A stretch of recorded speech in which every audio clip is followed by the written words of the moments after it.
Hey there, this is 30-06 John, and today what I'm going to be working on is my 44 Magnum pistols that I use for bear protection. Whenever I go hiking or camping or go up to my remote cabin, I always take a pistol, heavy pistol with me. These are two that I use 95% of the time. The first pistol that I have, and I've had this for quite a while, is this Ruger Super Blackhawk in 44 Magnum. It's stainless steel, 5.5 inch barrel. I did replace the wooden grip with the Hogue grip. Makes the pistol much more easier to use. Also, I had to replace the ejector rod here because it kept hanging up. This is a belt mountain ejector rod. Pistols work good. I've had this gun for quite a while. I used to carry it all the time. Had a few bear standoffs with it. Never had to shoot a bear with it, but it's a good pistol. The second pistol that I use virtually all the time now is my 4-inch Red Hawk. I've had this gun since they first came out. I don't know, maybe 12, 13 years ago. 4-inch barrel, all stainless steel. Comes with rubber grips. I believe these are made by Hogue. This is a good pistol. I think I've had to stand off a bear or two with it. Never shot anything with it though.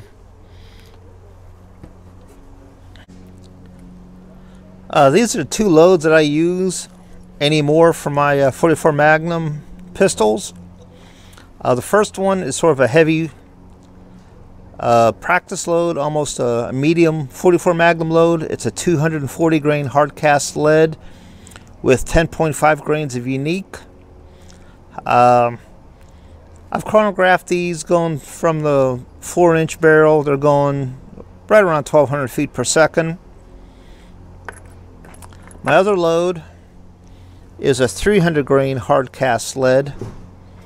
This is with 20.5 grains of Winchester 296 or H110. They are the same powder. This is also going about 1,200 feet per second. This is my bear load that I carry. Neither one of these have I actually shot any bears with. With this 240 grain hard cast lead, I have shot a bunch of black-tailed deer with it. Works pretty good.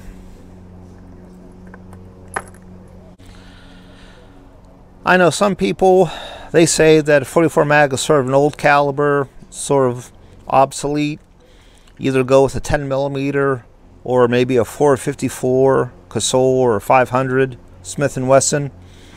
44 Magnum has been around a long time here in Alaska.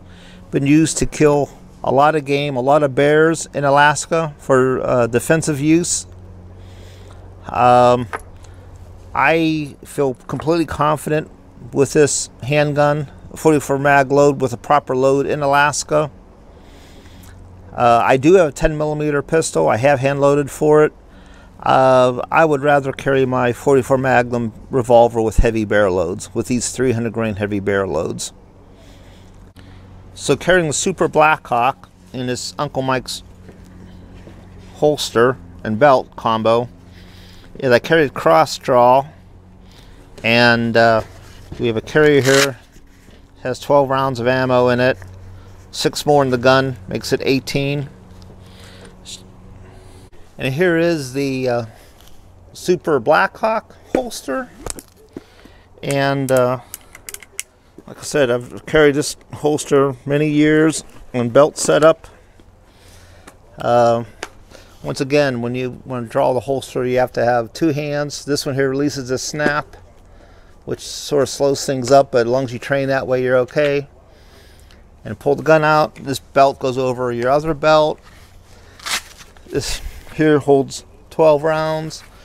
This works pretty good, but if you're carrying a backpack, it sort of tends to get in the way. Also, if you try to shoot on a range or something like that, drawing, they don't like cross draws, because the cross draw, when you draw the pistol out, you sort of swing it this way and you sort of cover other people. So it's best to practice that on your own range, private area. Now, how I usually carry my 4-inch Red Hawk is with this strong side belt holster. Just put it through your belt loops, and the gun goes right in and out. Has a snap right here, which is sort of nice when you do your draw. Just comes right out. This is how I carry this 4-inch Red Hawk most of the time. I've had this holster quite a while, starting to wear a little bit. I'm going to try to find another one. This is an old Bianchi. I don't know if they make them or not, but it's been a pretty good holster to me. The other way I carry is with a chest holster. This holster is it's made in Alaska. It says here Alaska Sportsman's Products, made in Alaska for Alaskans in Wasilla. This is sort of what they call a tanker holster, or anymore they call it the Alaska chest holster, or Kenai River Guide holster. It's become popular here in the last I don't know, 5-7 years.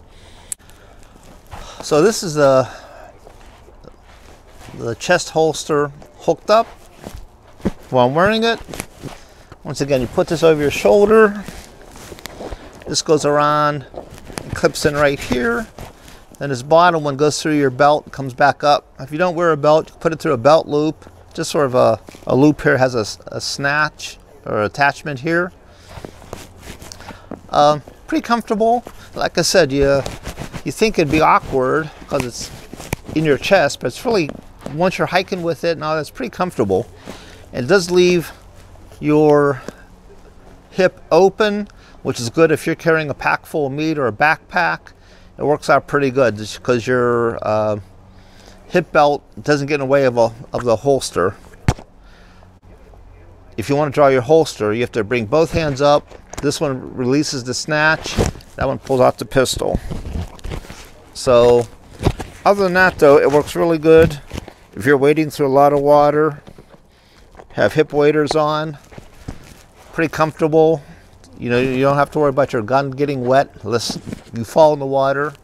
So no big secret using a Lee turret press. Stick the empty case in the shell holder. Rotate it until you have the depriming die. Deprime, primer falls out. Get a new primer. Put it in. Seat the primer. Run the die up. Get a powder charge. Once you can look, you can see the powder in it. Go down and rotates the bullet seating die. I'm set up for 240 grain bullets. Put the 240 grain bullet in. Run it up. Now if you look at it, I'll pull this out just so you can see it. It's not really crimped right now. You want to make sure on 44 Magnum, any heavy Magnum, that you give it a nice good crimp to keep the bullet from jumping the crimp. This is a Lee, this die right here is a Lee factory crimp die. And if you look at it right there, let's see here, get this a little bit better. This is a nice little crimp right there. Keeps the bullet from jumping forward. It's in the crimp groove, so that looks good. All right, back from the range. This target is with the 240 grain hard cast lead, 10.5 grains unique. I wasn't shooting particularly good today, but it's okay. Velocity average is 1,206 feet per second. This is from the 4-inch Red Hawk. From the Black Hawk, Super Black Hawk, the 240 grain hard cast lead, 10.5 grains unique. Shot a little bit better group, more on target. Looks like I'm gonna have to adjust the sights on the Super Red Hawk. Looks like it's off. I'm sorry, on the Red Hawk, looks like it's off a little bit. These are 240 grain loads. Then I switched to the 300 grain loads. My first group shot okay. Like I said, I wasn't particularly shooting good today. 300 grain hard cast lead, 20.5 grains of Winchester 296 or H110. They're the same powder. Velocity average of 1,262 feet per second. It's okay. This is all done at 10 yards, standing offhand, two-hand hold. I am a little bit rusty on my 44 mag shooting. Guess I'll have to practice up a little bit. For the Super Blackhawk, the load is more centered. That's good. I didn't get any chronograph readings on the 5.5 inch Super Blackhawk. I know it's going to be faster than the Red Hawk. That's all I'm really concerned about right now. But it seems to shoot pretty good. Then I shot the Red Hawk again. A little bit tighter group, but it's definitely a little bit off to the left. I'll have to crank the sights over, go back down the range, make sure it's more zeroed. Anyhow, a lot of people think that, you know, a handgun isn't enough protection for a bear. It's not. What's the purpose of a handgun? To fight your way to your rifle. And whenever I'm out in the bush camping, I always have a rifle with me. May not be as close as the pistol, which is always by my side on me. Anyhow, that's all I have for today. Hope you enjoyed this video. Please hit the subscribe button and hit the like button. Thanks everyone, and have a nice day.